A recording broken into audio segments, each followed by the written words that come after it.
Les propriétés de la roche et l'ensemble des caractéristiques qu'on peut donner à une roche dans un moment bien déterminé, dans un lieu bien connu et qui peuvent changer selon les conditions ainsi. On distingue les propriétés mécaniques, minéralogiques, hydrauliques, etc. Qu'on sait que les roches sont des matériaux qui constituent l'écorce terrestre, dont la composition chimique variée, en silicium, calcium, magnésium, fer, sodium, potassium, fer, Fe2O3, H2O, aluminium. Les liaisons atomiques donnent au corps solide deux propriétés mécaniques, la cohésion et la rigidité. La cohésion des atomes minéralogiques, la cohésion des atomes minéralogiques donne la minéralogie des roches. Donc, dans le terrain, dans la couche terrestre, on a la fragmentation avec des altérations physiques ou des altérations chimiques. Elle est définie, donc la cohésion, elle est définie par la résistance d'une roche à la traction. La perte de cohésion intervient brusquement et la rupture se manifeste. On s'intéresse à la cohésion pour étudier la diversité de la roche, la stabilité du toit, et d'émettre pour choisir le type de sétiment convenable et pour choisir le moyen d'abattage. Donc les engins, les explosifs et pour connaître enfin les pressions du terrain dans un ouvrage souterrain. Ce qu'on sait encore que chaque roche a une limite de résistance. Donc la rigidité s'oppose à la déformation plastique du corps. Elle est définie par la résistance des éléments. Lorsque les liaisons qui attirent la rigidité sont données par les contraintes de ces éléments, le sol change lentement sa forme. La déformation s'achève par une rupture plastique. Si une roche conserve à la fois sa cohésion et sa rigidité, on parle de déformation élastique et parfaitement réversible. Après la rigidité et la cohésion, on a d'autres choses qui montrent la faiblesse de la roche. C'est la porosité. La porosité des roches est l'ensemble de tous les vides, et donc les pores dans la phase solide squelette des roches suivant sa jeunesse. D'après leurs dimensions, les pores sont classés en microcapillaires avec une diamètre inférieur à 0,2 micromètre, capillaires avec un diamètre entre 0,2 micromètre et 100 micromètres, supercapillaires avec un diamètre de 100 micromètres. Dans l'origine de ces vides, on trouve des types de porosité qu'on trouve dans la nature. Et la porosité des vacuoles qu'on trouve dans les roches volcaniques, la porosité d'interstices qu'on trouve avec l'altération au niveau de certaines roches, la porosité des fissures dans surtout les roches schisteuses, la porosité d'altération aux deux dissolutions qu'on trouve dans les roches chimiques, donc comme le calcaire, se fait par l'altération des dégradations physiques ou chimiques, ce qui donne des cartes. La porosité donne différents types de formes géologiques. Dans les boudins, on trouve des interstices dans le conglomérat, des interstices avec une matrice carbonatée.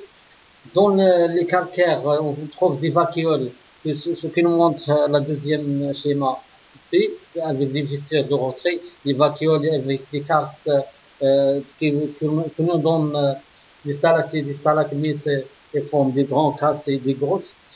Dans la troisième schéma C, on trouve des diaglaces et des joints, des cavités de distillation, des fractures dans des roches fracturées avec des agrégations chimiques, des solutions qui traversent ces diaglaces et ces joints-là, ce qui augmente avec le temps la porosité. Dans notre troisième schéma, dans les schistes, on trouve la schistosité intense, donc il y a des fractures et des joints, donc la porosité se forme dans les feuilles, dont la schistosité augmente, donc les schistes se forment feuilletés, donc se fracturent facilement dans le plan de foliation, d'où l'accumulation des fragments allongés à sa base. Cette foliation est attribuable à la formation de minéraux en feuilles de la famille, par exemple, des mica au moment où les roches volcaniques étaient soumises aux contraintes des métamorphismes. Dans le dernier schéma, on trouve l'altérite, une fracture altérée ou fissure. Donc, par exemple, dans un batholite de granit, où il y a l'altération à la surface de granit, ce qui nous donne altérite. Donc, il y a une dégradation physique et chimique, ce qui donne l'altérite, donc des fractures et des porosités intenses à la surface. Donc, cette photo montre une schiste de type de gneiss qui est très altérée et fracturée sur une couche de sol argileux, donc la porosité intense et augmente. Ce qu'on sait que la porosité augmente dans les roches volcaniques, donc par exemple dans ces photos-là, on a des projections volcaniques de pyroclastes mobiles, comme par exemple la pili dans les dimensions 15, avec des porosités, des vacuoles, ces roches-là, des bombes en forme de vaisseau, avec une porosité intense dans la dernière photo. Ce qu'on a vu, que les vide et la porosité sont reliés par des relations physiques. Donc, l'indice du vide et le rapport du volume du vide au volume des grains solides. On a donc deux relations. Donc, l'indice de vide égale la porosité sur 1 moins la porosité. Donc, la porosité égale l'indice de vide sur 1 plus E. Indice de vide. La classification de la porosité.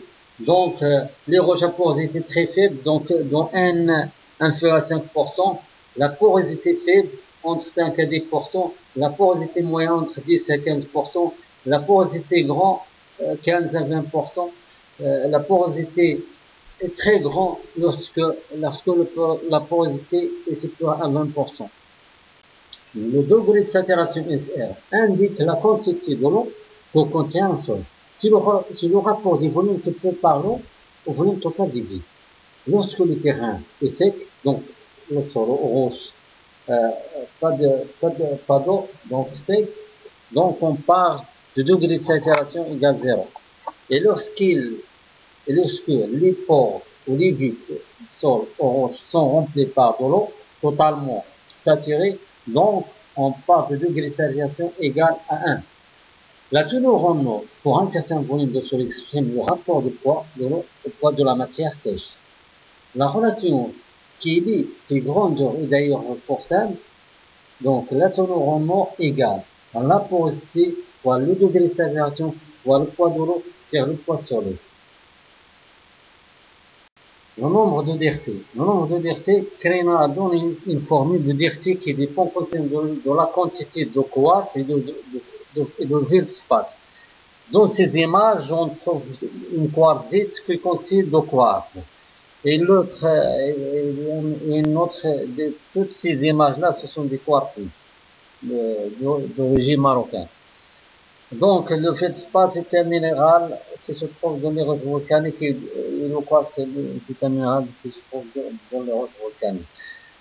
Et des roches métamorphiques. Donc, ce que on peut dire que c'est le nombre de DRT que définit Kreiner.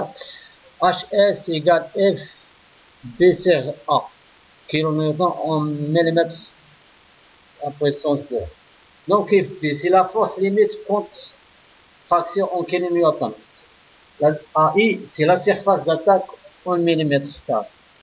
La densité de la roche est le rapport entre unité de masse et unité de volume. Donc, le tableau montre des valeurs de densité pour type roche immatérielle.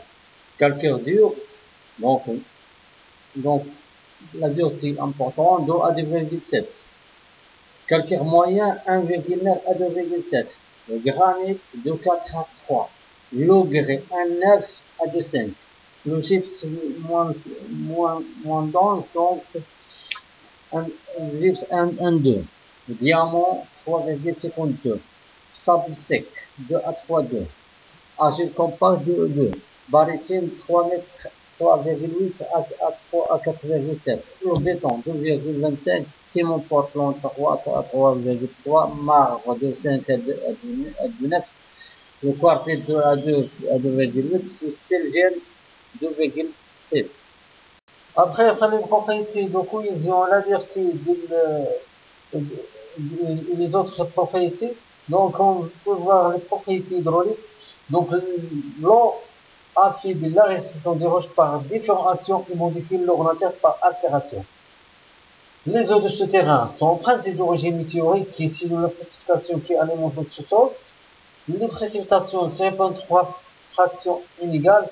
Donc, le débit d'évaporation et le débit d'infiltration et de retellement vers les fleuves.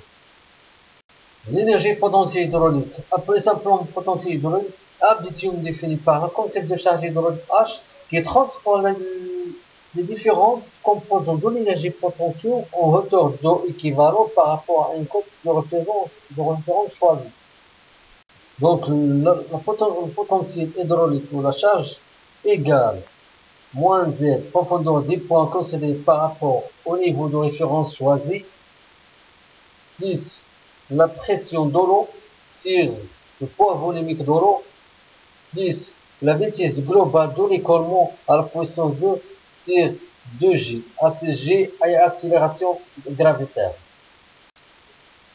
En calcul géotechnique, l'énergie cinétique est négligeable, donc l'équation devient H moins Z plus la pression de l'eau sur le poids de l'eau. Donc la représentation de H se fait à l'aide de surface au débit équipotentiel, c'est-à-dire des lignes de H constant. Le gradient I de potentiel hydraulique vaut I égale grade H.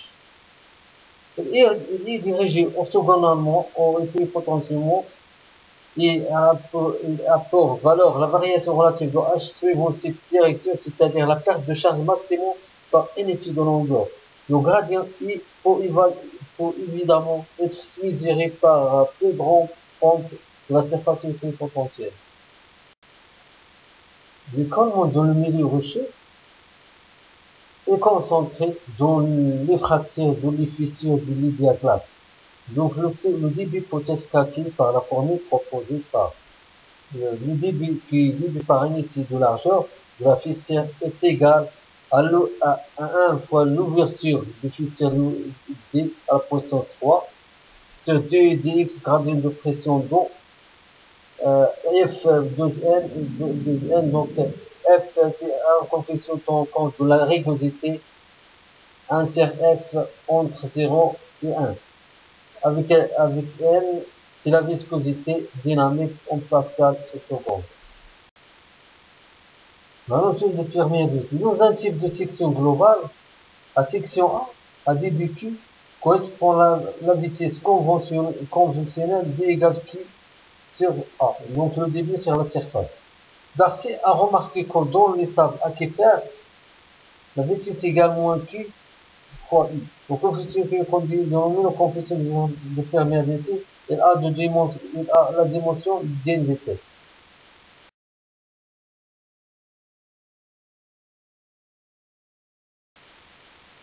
Pour mesurer le coefficient de perméabilité institut, on réalise des diligents qui fait dans un chantier. Donc après réalisation d'un forage ou un sondage sur terrain, quand c'est injecté de l'eau sous pression de la tranchée à essayer, donc on détermine un tranche dans un forage et à essayer en moyenne d'un tir de débouchant sur un obturateur ou bien entre deux obturateurs qui limitent cette tranche. En haut et en bas, on voit de l'eau sous pression constante de 10 bars et on mesure le volume d'eau introduite au minute. Et l'intelligence correspond à l'absorption de 1 litre par mètre. À l'absorption de 1 litre par mètre de forage par mètre sous une pression effective d'injection de 10 bars. Et équivalent à une perméabilité de 10 moins 1 puissance 7 mètres secondes environ. Pour les diligents, on réalise à l'intérieur du sol par extraction une cavité à la base d'un forage, puis à relier cette cavité à la surface du sol par un type d'injection. La cavité est constituée d'une portion de forage comprise entre le fond et d'un obturateur qui la limite en partie haute. Donc, produire et maintenir constant une charge hydraulique à l'intérieur de la cavité en injectant de l'eau sous pression. On mesure le volume injecté dans la cavité en fonction du temps. Laissez fixer par famille des charges hydrauliques croissantes puis décroissantes. L'obturateur est destiné donc à isoler la cavité de la partie supérieure des fourrages en assurant l'étanchéité par contact d'une vis avec les parois des fourrages. Et merci pour votre attention.